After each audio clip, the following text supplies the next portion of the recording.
Manni maree mirgoota namoomaa dhaabbata biyyoota gamtoomanii haala qabiinsa mirgoota namoomaa Itoophiyaa keessa jiru irratti addatti mari'achuuf beellama qabate walga'iin gaafa jimaataa taasifama kan jedhame yoo ta'u mariin akka taasifamu gamtaan Awurooppaa akkasumas biyyoonni kaan waamicha taasisuun isaanii dhaga'ameera. Itoophiyaan garuu marii taasifamuuf beellama qabameen gadduu ibsite. Walga'iin waamamee akeeka siyaasaa qaba kan jette Itoophiyaan miseensonni mana marichaas akka irraa hafaniif waamicha taasifte. Qorannoon waloo dhaabbata biyyoota gamtoomanii fi Komishinii Itoophiyaan taasifame qaamoleen hunduu badii raawwatu agarsiiseera. Hirphaa gammachuu dabalee nutti hima.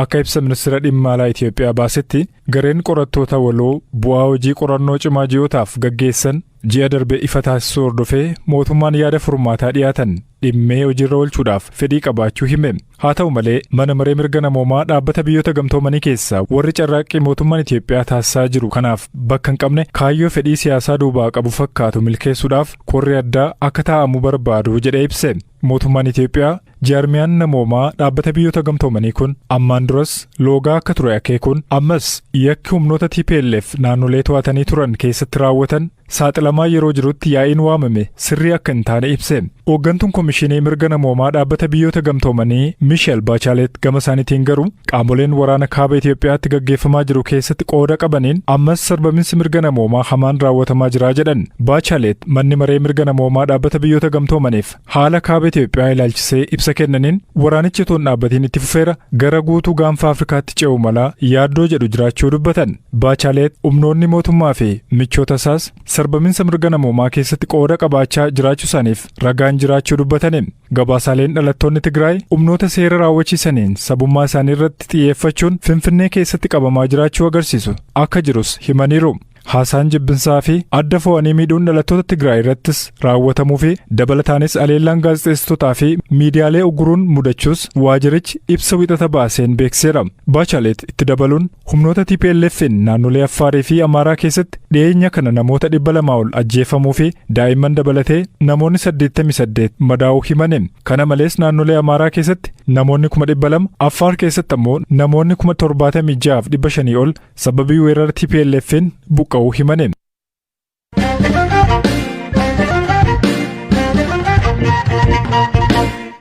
Manni maree dhimma alaa gamtaa Awurooppaa haalli Itoophiyaa keessaa dhimma waggaa tokko darbee keessa isa yaaddeessaa turus murteerra ga'uu dadhabuu hime. Manni maree dhimma alaa gamtaa Awurooppaa guyyaa kaleessaa marii isaa xumuraa bara faranjoota 2021 taasiseera. Gamtaa Awurooppaatti bakka bu'aa olaanaa dhimma alaa fi imaammata nageenyaa akkasumas pirezidaantii itti aanaa Komishinii gamtaa Awurooppaa kan ta'an Joosef Booreel maricha dura taa'uun gaggeessaa turani. Ibsa isaaniin sarbama mirga namoomaa miidhaa salqunnamtii ajjechaa akkasumas hidhaasa baratti hundaa'ee jedhan gamtichi dhaabsisuufis ta'e tarkaanfii jabaa fudhachuu dadhabuu himan. Kanaafis sababni mana maree alaa gamtaa Awurooppaa keessa waliigalteen hin turre jechuun dubbataniiru. We have to talk about Ethiopia because the conflict in the country has further worsened. Waraanni Itoophiyaa keessaa wanta cimeef babal'atee fi rakkoolee namoomaa waan hammeesseef dhimma Itoophiyaas mari'achuu qabna turre. Lolli Itoophiyaa keessaa nageenya biyyattii qofa osoo hin taane kan naannichaas balaarra buusa. Badii amma jiruuf falli furmaata siyaasaa qofaadha. Carraaqqiin gamtaa Awurooppaa qaamolee idil addunyaa kaan kanneen akka gamtaa Afrikaa, Keenyaa fi Yuunaayitid Isteet dhukaasni akka dhaabbatu taasisuu fi qaamoleen waraanarra jiran gara marii akka dhufan gochuu ta'uu qaba. Deeggarsa namoomaa jiraattota kaaba Itoophiyaaf barbaachisu keessaa kan uummata bira gahaa jiru dhibbeentaa 10 qofaadha. Dhibbeentaa 10 qofa. Yeroo ammaa uummanni miliyoona 9 caalu kaaba Itoophiyaatti beela'aa jira. Lolli hamaan ni jira. Lolicha caalaa garuu qaamolee lamaan lola keessa jiraniin sarbamni mirga namoomaa hamaa raawwateera. Ibsa xumura waggaa kanaa yeroo kennaa jirrutti dhimmi Itoophiyaa dhimmoota waggaa kana haalaan irratti wal falmine ta'uu ibsuun barbaada. Yaaddoo guddaa kan natti ta'an keessaa isa tokkodha. Sababni isaas sarbama mirga namoomaa bal'aa gudeeddii bal'inaan raawwate. Miidhaa saalqunnamtii akka meeshaa waraanaatti fayyadamuu, ajjechaa akkasumas hidhaa saba irratti hundaa'e irratti waan gochuu qabnu hin dalagne, dhaabsisuu hin dandeenye. Akkasumas sababa mana maree keessa qaamoleen hundi waliigalteerra hin geenyeef tarkaanfii jabaa fudhachuu hin dandeenye. We haven't been able to stop it, and we haven't been able neither to take coercive measures due to the lack of unanimity in the Council.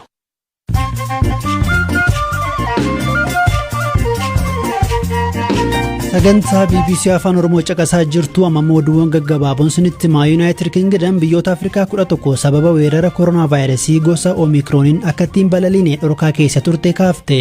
Murtiin kun tatamsa'ina vaayirasichaa to'achuuf biyyattiin fudhachuu ibsitedha. Ta'us muraasni murtee kana sanyummaan himataniiru. Kaaba Haayitiitti taankariin boba'aa dho'ee yoo xiqqaate lubbuu namoota 50 galaafachuu qondaaltonni biyyattii himan namoonni balaa sanaan miidhaman kanneen boba'aa gad namme waraabbataa turanidha.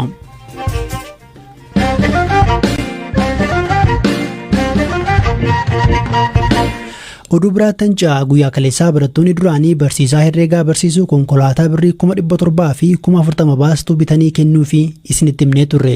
Barsiisaan kun Abeel Bulchaa jedhamu akka kaleessa nutti himanitti waggoota 38f barsiisummaarra turaniiru. Dhaluun isaanii magaalaa Naqamtee yoo ta'u bara 1990 keessa manneen barnootaa sadarkaa lammataa Naqamtee keessa barnoota herreegaa barsiisaniiru.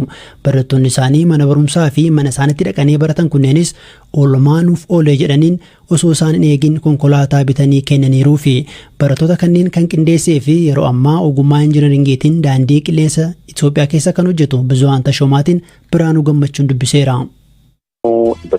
dhibba tokkoof kudhanii ta'utu wanna kanarratti hirmaatee jechuudha. Waan adda godhu gaa waa'een barsiisaa kana namni baay'ee beeka. Kan isa barsiisee kontribuutii godheerrayyuu kan etoonni hin barsiisiin gumaachinni dhalootaaf godhicha impressii godheeni kan gumaachetiyyuu irra baay'ata. Waa'ee barsiisaa kanaa maal isaa jaallatan isaan yookaan maal isaa jaallattan isin? Tokkoffaa namichi kun hiyyeessa sooressa hin jedhu nama akka walqixxee godheeti kan inni ilaalu. So mana isaatti gaafa barsiisu qarshii 10 hanga 15tti kaffalchiisa ture. Barumsa inni barsiisu waliin gitu normaali. So yeroo sanatti ijoolleen hiyyeessaa ijoolleen baadiyyaadhaa dhufanii qarshii hin qabdanii deebi'aa jedhee namni isaan deebisu tokkoyyuu hin jiru ture. Galaniiti baratu turanii tolumaa jechuudha. Ijoolleen baadiyyaadhaa even waanuma qabanii waanuma akka baaduufaa kana fidanii shubbeedhaan fidanii fi dhufanii kanuma qabnedhanii innis itti toleema fudhata ture malee normaali baay'ee nama gaariidha nama tola oolaa ture. Isarra kan darbee garuu namicha kana baay'ee adda kan godhu baay'ee tooftaa ittiin maatimaatiksii soolvii gochuu dandeenyu adda kan ta'e even yuunivarsiitii illee kan baay'ee nu gargaare gaafa barsiisu karaa gabaabaa barsiisa. Applied maatimaatiksii jireenya wajjin si'eessee maatimaatiksii nuti lakkoofsuma duwwaa seena ture durii. Garuu reel jireenyuma nuti jiraannu wajjin wal fakkeessee akka nuti reyaalitiin jireenyaa kana iyyuu hubannu godhee jira. Yeroo sanatti immoo barattoonni baay'ee successfulii ta'anii barattoonni barsiisee akkuma biyyaatti iyyuu magaalaan keenya Naqamteenii baay'ee successfulii turte sababa barsiisaa Abeelii fi of course barsiisonni gara biraas sabjektii gara biraarra siima jiru. Mana barumsaa kama barsiisu? Mana barumsaa kompireensivii Naqamtee barsiisanii jiru, Dargee barsiisaniiru, Fulbaana 2 barsiisaniiru, mana barumsaa 3 barsiisaniiru. Dhuunfaatiinis immoo manatti barsiisaa turaniiru bakka dheeraadhaaf tuutoriyaalii jechuudha. Haayiskuulii barsiisaa turaniiru.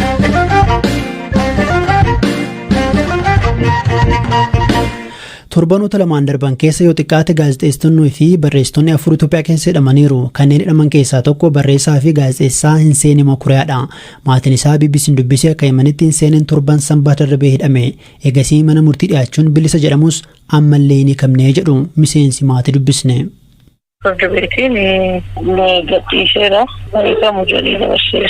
Inni garuu ni qabni gaara. Waraqata firdabeetii isa kaffallan dhumaa kan waasii birrii 10,000 fuunee gaafa nuyi jennu beekamuu hin danda'uun jedhaniiru. Yoomi gaa kun? Gaafa jimaataa.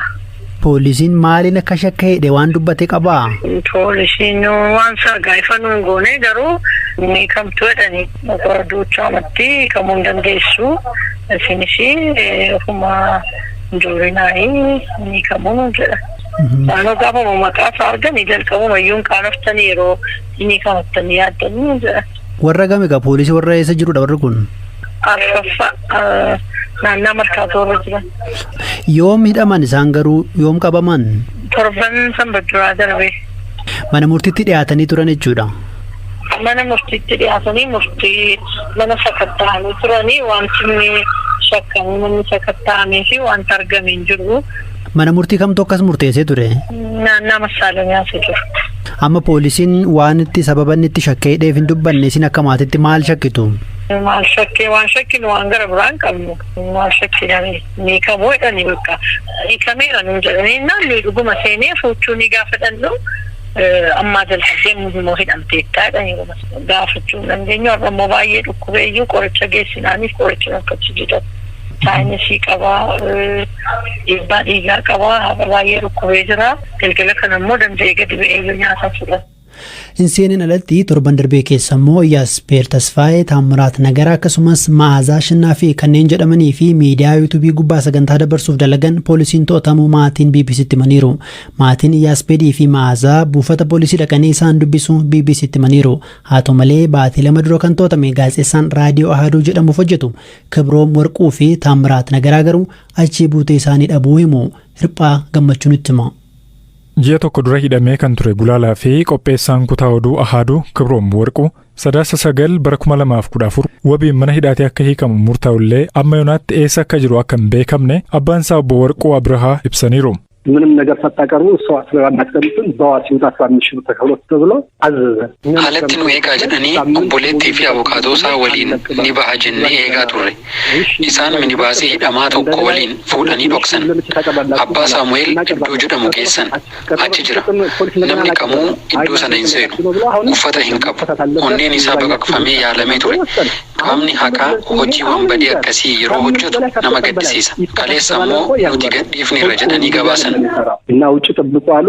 YouTube irratti Roha Miidiyaa jedhamu dhiyootti kan eegalte gaazexeessituu Ma'aazaa Muhammad sanbata darbee hidhamuu ishee obboleettiin ishee Aganya Warq BBC'tti himteetti. Obboleessi Ma'aazaa Yoosef Muhammad dilbata ganama maatiin ishee buufata poolisii sadaffaa deemanii gaafachuu dubbate. Ma'aazaan amma yoonaatti mana murtiitti akka hin dhiyaannee fi abukaattoo akka hin qabne Yusuf himeera. Tararaa Neetwoork Miidiyaa jedhamu kan hundeessee fi gulaalaa kan ta'e Taamiraat Nagaraa amma eessa akka jiru akka hin beekamne haati warraan isaa Salaam Balaa himteetti. Torban darbe kan hidhame hundeessaan miidiyaa Ubuntu Yaaspeer Tasfaayee buufata poolisii sadaffaa akka jiruu fi sanbataa fi kibxata maatiin isaa ilaaluu danda'aniiru. Amma yoonaatti mana murtiitti akka hin dhiyaannee fi dhimma labsii yeroo muddamaatiin wal qabatuun waan hidhameef abukaattoon dhaabbachuu fi akka hin dandeenye itti himamuu haati isaa addee Tashaalech himaniiru. Jaarmiyaan mirga gaazexeessitootaaf falmu CPJ'n bara 2021tti Itiyoophiyaan gaazexeessitoota sagaleedhuun biyyoota Afrikaa gammoojjii Saharaan gadii keessaa biyya gaazexeessitoota hidhuudhaan beekamtu sadarkaa lammaffaarra kaa'ee jira. Dhimma hidhaa gaazexeessota kana irratti poolisii magaalaa Finfinnee irraa deebii isaanii argachuuf irra deddeebii yaallus argachuu hin dandeenye. Dhaggeeffattoota keenya sagantaan BBC Afaan Oromoo kibxata galgalaa kanumaa odeeffannoo dabalataaf gara weebsaayitii keenya goruu dandeessu. Sagantaa irraa kan isiniif dhiyeessee ammayyuu taanaadha kan qopheesse Hirphaa Gammachuudha. Oskaar Boongaan gama teeknikaan nu gargaaree bor walitti deebinaa halkan gaarii.